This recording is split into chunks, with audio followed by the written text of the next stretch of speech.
Hey there, digital nesters. Welcome back to EBCDN Motivates. A couple videos back, I took you to American Lake, Tacoma, Washington, and today we are here in the heart of downtown Seattle. How many of people do you think are out here actually on a walk to self-reflect or simply out here for themselves? I raise the question because this is something that some people do for self-love. Let's say we share the same characteristics. We have the same goals, we have the same dreams, we even see eye to eye on so many different levels, on all levels. Does this mean that I could hold you accountable for my own happiness and joy? Absolutely not.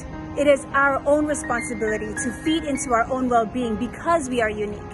And one of the most effective ways in doing so is by practicing self-love. Before we could even practice self-love, we have to actually know what that means. Psychologists define self-love as a state of having appreciation for oneself that support growth psychologically, physically, and spiritually, to be comfortable with oneself and to have high regard for your own well-being and your own happiness. Self-love could also be used interchangeably with self-compassion.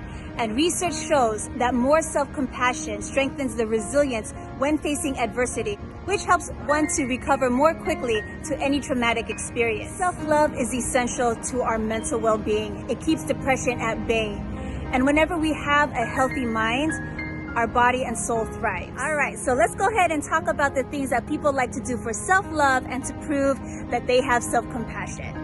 So people like to exercise, eat healthily and in moderation, maybe eat their favorite comfort food, read a book, journal, maybe kayak natural lakes, go on hikes, maybe sleep through the chirping of the birds. And they do what interests them most to prove that they do have self-compassion. So we can do all of these things to show that we have self-love and value it.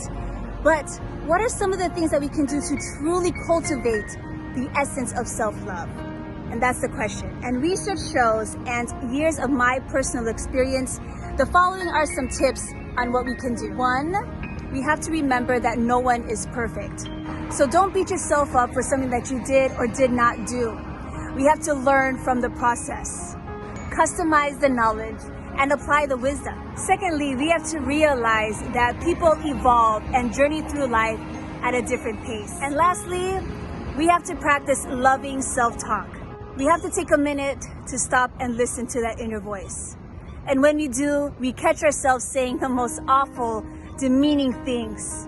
And instead of accepting that kind of disease language, we have to reframe, change up the language to where it's something that will build us up and to empower us to stand tall. Self-love or self-compassion is essential to a healthy mind.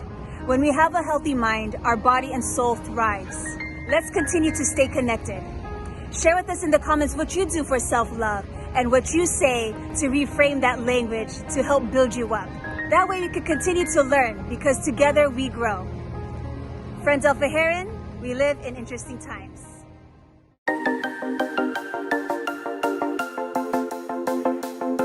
How'd you like the video? Make sure you leave us a comment down below on what you'd like to see us do next. And don't forget to follow us on all of our social media @DigitalNest. See you in the next video.